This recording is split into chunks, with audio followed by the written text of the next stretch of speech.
Hello everyone, welcome to all of you at Mahatma Gandhi Vidya Mandir's Arts, Commerce and Science College Maligaon, class FYBSc, subject Physics first, that is Mechanics and Properties of Matter, same first.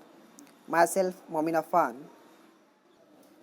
So, topics of today's video lecture are frame of reference, that is inertial frame of reference and non-inertial frame of reference, and fictitious or pseudo force and its example. So these are the topics of today's video lecture. We will see these topics one by one. So before the statement of inertial frame and non-inertial frame of reference, we will understand it with the help of some observation. Suppose कर ले एक driver जो तो car drive कर रहा है constant speed से और उसने सीट बेल्ट तो टाइटली लगाया हुआ है और उसके बैक साइड पर सीट पर कुछ बुक्स रखी हुई है।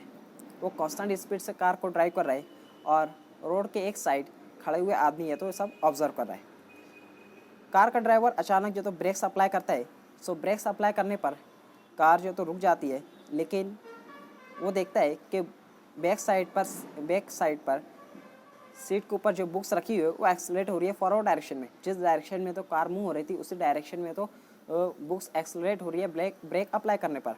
जबकि रोड के किनारे जो आदमी खड़ा हुआ है वो ऑब्जर्व करता है कि ब्रेक्स अप्लाई करने पर जो तो कार ड्राइवर साथ ही साथ जो तो बैक साइड पर जो बुक्स रखी हुई है वो भी है तो रुक गई है। उसे कुछ अनयूजुअल नज़र नहीं आता है। सो उसकी फ्रेम ऑफ रेफरेंस के हिसाब से तो कुछ अनयूजुअल नज़र नहीं आ रहा है यहाँ पर। उसके लिए तो न्यूटन फर्स्ट लॉ वैलिड है। उसकी फ्रेम में न्यूटन फर्स्ट लॉ बराबर काम कर रहा है। कार मूव हो रही थी, कार जब मूव हो रही थी तो सभी चीज़ें एक साथ मूव हो रही थी और ब्रेक्स अप्लाई करने पर जो तो सभी चीज़ें रुक गई है।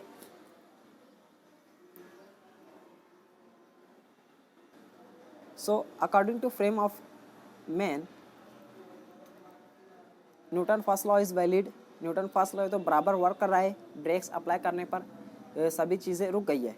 जब मूव हो रही थी तो सभी चीज़ें एक साथ मूव हो रही थी और जब ब्रेक्स अप्लाई किए गई, फोर्स एक्सर्ट किया गया तो सभी चीज़ें एक साथ रुक गई है। सो अकॉर्डिंग टू मैन जो तो न्यूटन फर्स्ट लॉ तो वैलिड है, बराबर वर्क कर रहा है। उसके फ्रेम के हिसाब से न्यूटन फर्स्ट लॉ बराबर वर्क कर रहा है। जबकि जो कार का ड्राइवर है उसे कुछ अनयूजुअल नज़र आता है।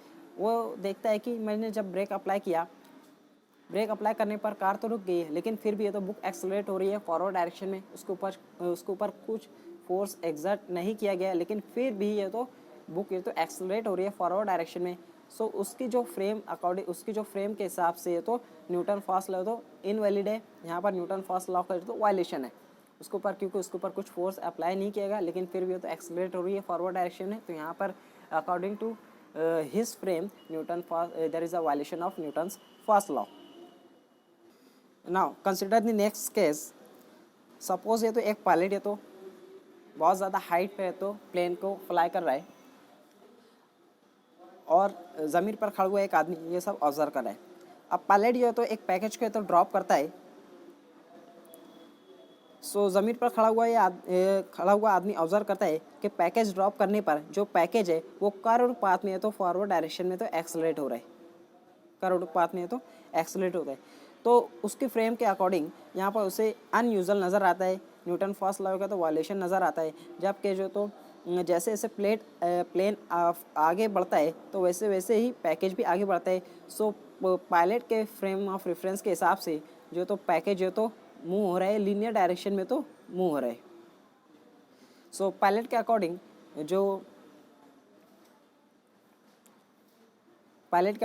जो पैकेज है वो लीनियर डायरेक्शन में ज़मीन की तरफ मूव हो रहा है। जबकि जो ज़मीन पर खड़ा हुआ आदमी है उसके अकॉर्डिंग उसकी फ्रेम के हिसाब से तो पैकेज जो है तो एक्सेलरेट हो रहा है, कर्व पाथ में आगे की जानिब है तो एक्सेलरेट हो रहा है। सो यहाँ पर भी न्यूटन फर्स्ट लॉ का तो वायलेशन है। ज़मीन पर खड़ा हुआ जो आदमी है उसे अनयूजुअल नज़र आता है। वो देखता है कि उस पर ऊपर कुछ फोर्स कोई भी फोर्स एक्ट नहीं हुआ है जो उसको फॉरवर्ड डायरेक्शन में मूव करे, लेकिन फिर भी है तो फॉरवर्ड डायरेक्शन में है तो कर्व पाथ में है तो इस तरह मूव हो रहा है। जो पैकेज होना तो ये चाहिए था कि जिस पॉइंट पर जिस पोजीशन पर पायलट ने पैकेज को ड्रॉप किया था तो अकॉर्डिंग टू मैन उसी पोजीशन पे तो पैकेज को सीधा लीनियर डायरेक्शन में मूव होना चाहिए, लेकिन जो वो ऑब्जर्व करता है आदमी कि वो कर्व पाथ में एक्सेलरेट हो रहा है। तो उसे कुछ उसके जो फ्रेम है उसके फ्रेम के अकॉर्डिंग यहाँ पर न्यूटन फर्स्ट लॉ का वायलेशन है, उसे अनयूजुअल नज़र आए, यहाँ पर न्यूटन फर्स्ट लॉ तो वैलिड नहीं है, बराबर वर्क नहीं कर रहा है। जबकि जो पायलट के हिसाब से, पायलट की फ्रेम के हिसाब से न्यूटन फर्स्ट लॉ वैलिड है, क्योंकि पायलट के हिसाब से ये तो पैकेज ये तो लीनियर डायरेक्शन में ज़मीन की तरफ बराबर मूव हो रहा है with constant speed. So pilot के हिसाब से यहाँ पर न्यूटन फर्स्ट लॉ तो बराबर कर रहा है, वर्क कर रहा है, यहाँ पर न्यूटन फर्स्ट लॉ का तो वायलेशन नहीं है। सो इस ऑब्जर्वेशन की मदद से हमको तो इनर्शियल फ्रेम और नॉन इनर्शियल फ्रेम को समझने में आसानी होती है। सो उसका स्टेटमेंट देखते हैं। So inertial frame of reference, a frame of reference in which Newton's first law is valid is called an inertial frame of reference. Inertial frame is one that is not accelerating. ऐसी frame जिसमें Newton first law valid होता है, बराबर work करता है, Newton first law का violation नहीं होता है, उस फ्रेम को तो इनर्शियल फ्रेम कहा गया है। और इनर्शियल फ्रेम वो होती है जो एक्सेलरेट नहीं होती है। सो जो फ्रेम एक्सेलरेट नहीं हो रही है, जिसमें न्यूटन फर्स्ट लॉ वैलिड है, न्यूटन फर्स्ट लॉ बराबर वर्क कर रहा है, तो उस फ्रेम को तो इनर्शियल फ्रेम कहते हैं। Because Newton first law deals only with the objects that are not accelerating. So Newton first law में हमने देखे थे कि ऑब्जेक्ट जो तो एक्सेलरेट नहीं होता है, बल्कि मूव होता है विथ कांस्टेंट स्पीड या फिर रेस्ट स्टेट में होता है। सो इस केस में जो बाहर खड़ा हुआ, रोड के किनारे जो खड़ा हुआ आदमी है, उसकी जो फ्रेम रहेंगी वो इनर्शियल फ्रेम रहेंगी, क्योंकि इसके हिसाब से न्यूटन फर्स्ट लॉ तो बराबर वर्क कर रहा है। जब ब्रेक्स अप्लाई की गई तो कार सभी चीज़ें रुक गई, और जब मूव हो रही थी एक साथ मूव हो रही थी, तो न्यूटन फर्स्ट लॉ बराबर वर्क कर रहा है। तो इसके फ्रेम के हिसाब से जो फ्रेम है, इसकी जो फ्रेम रहेंगी वो इनर्शियल फ्रेम रहेंगी। जबकि जो कार के इनसाइड जो ड्राइवर है उसकी जो फ्रेम रहेंगी नॉन इनर्शियल फ्रेम रहेंगी, क्योंकि उसकी फ्रेम में ये तो न्यूटन फर्स्ट लॉ तो बराबर वर्क नहीं कर रहा है, न्यूटन फर्स्ट लॉ के तो वायलेशन है। इसी तरह इस केस में जो ज़मीन पर खड़ा हुआ आदमी है उसकी जो फ्रेम रहेंगी, रेफरेंस फ्रेम रहेंगी, वो नॉन इनर्शियल फ्रेम रहेंगी, क्योंकि इसकी फ्रेम में तो न्यूटन फर्स्ट लॉ का वायलेशन हो रहा है, न्यूटन फर्स्ट लॉ बराबर वर्क नहीं कर रहा है, इनवैलिड है। ऑब्जेक्ट के ऊपर फोर्स नहीं एक्ट, कोई फोर्स एक्ट नहीं हुआ है, लेकिन फिर भी वो तो एक्सेलरेट हो रहा है कार्बन पाथ में, तो उसकी जो नॉन इनर्शियल फ्रेम रहेंगी। जबकि जो पायलट की फ्रेम रहेंगी वो जिस रेफरेंस फ्रेम से वो ऑब्जर्व कर रहे हैं सब, उसकी जो फ्रेम रहेंगी वो इनर्शियल फ्रेम रहेंगी, क्योंकि जो ऑब्जेक्ट है वो लीनियर डायरेक्शन में उसकी फ्रेम के हिसाब से ऑब्जेक्ट जो तो लीनियर डायरेक्शन में तो ज़मीन की तरफ मूव हो रहे हैं। So non-inertial frame of reference, a frame in which Newton's first law is not valid, is called a non-inertial frame of reference, and non-inertial frame is one that is accelerating frame. Non-inertial frame जो तो accelerating frame होती है, इसी तरह inertial frame जो तो accelerating frame नहीं होती। So I hope you understood the inertial and non-inertial frame of reference. And the next point is pseudo force or fictitious force. We know that the non-inertial frames are accelerating frame.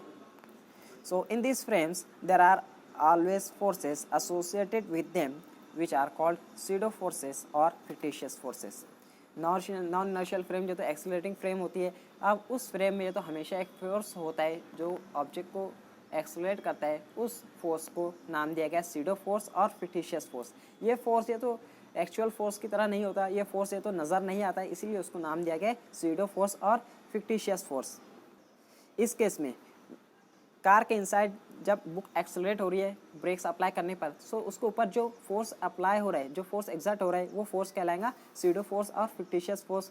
ये force नज़र नहीं आ रहा है, लेकिन फिर भी है तो बुक जो है तो मूव हो रही है, एक्सेलरेट हो रही है फॉरवर्ड डायरेक्शन में, तो ये जो फोर्स रहेगा वो फिक्टिशियस फोर्स रहेगा या फिर सीडो फोर्स रहेगा। इसी तरह इस केस में ऑब्जेक्ट के ऊपर जो फोर्स एग्जर्ट हो रहा है वो फोर्स रहेगा फिक्टिशियस फोर्स रहेगा और सीडो फोर्स रहेगा। Now the examples of pseudo force and fictitious force. Number first, the force observed by the passenger during the acceleration and deceleration of car is called fictitious force. जब car ये तो accelerate होती है, जैसे ही car accelerate होती है तो passenger के ऊपर जो फोर्स एग्जर्ट होता है जिसकी वजह से वो बैकवर्ड डायरेक्शन में मूव होता है, वो जो फोर्स है वो सीडो फोर्स है। इसी तरह जैसे ही कार को ब्रेक्स लगाते हैं तो पैसेंजर है तो फॉरवर्ड डायरेक्शन में मूव होता है, फॉरवर्ड डायरेक्शन में एक्सेलरेट होता है। सो उस पैसेंजर के ऊपर जो फोर्स एग्जर्ट हो रहा है जिसकी वजह से वो फॉरवर्ड डायरेक्शन में मूव हो रहा है ब्रेक्स लगाने पर, वो जो फोर्स है वो सीडो फोर्स है। इसी तरह man experiences the SIDO force towards left if car suddenly turns right and towards right if turns left. जैसे ही कार लेफ्ट साइड या तो टर्न होती है तो जो पैसेंजर है वो राइट साइड या तो मूव होते हैं, सो उनको ऊपर जब फोर्स एक्ट हो रहा हो, सीडो फोर्स है। इसी तरह कार अगर राइट साइड में तो टर्न होती है तो वो जो तो लेफ्ट साइड में तो मूव होते हैं पैसेंजर, सो उनको ऊपर जहाँ पर जो फोर्स एक्ट हो रहा है वो भी है तो सीडो फोर्स है या फिर फिक्टिशियस फोर्स कह लो उसे। सो ये था frame of reference, that is inertial frame and non inertial frame and fictitious force and its example. So I hope you understood the concept of inertial and non-inertial frame and the pseudo force and its examples. So this is enough for today's video lecture. In next video lecture we will see the next topics. So thank you all of you for watching this video. Thank you.